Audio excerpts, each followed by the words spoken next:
I have browsed news on different media outlets. All the views showed pessimistic attitudes towards Zelensky before the war. Because he used to be a comedian and can be swayed by his own emotions easily without strategic insight. The reason why Russia started a war with Ukraine is closely related to his immaturity. When the war started, he knocked our socks off. I think Putin did not expect that either. At that time, Putin aimed to attack Kiev, and then forced him to sign the agreement. But now Zelensky is not eager to talk with Russia.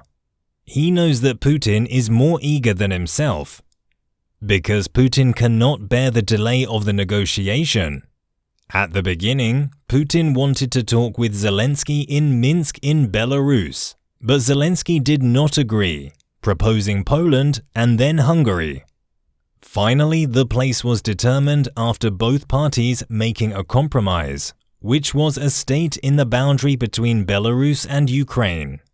It was agreed by the two parties that the second round of negotiation would be held on the border between Belarus and Poland. It turned out that the Russian delegation has arrived, but his delegation has not.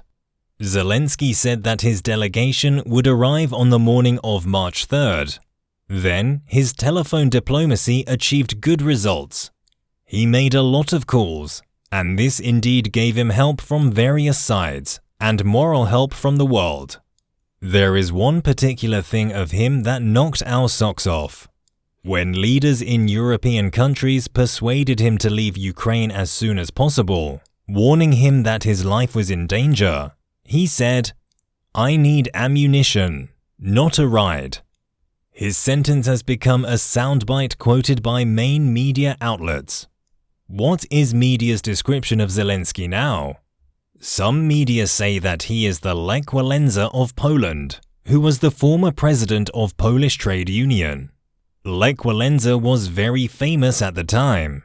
His opinion was different from that of Soviet Union.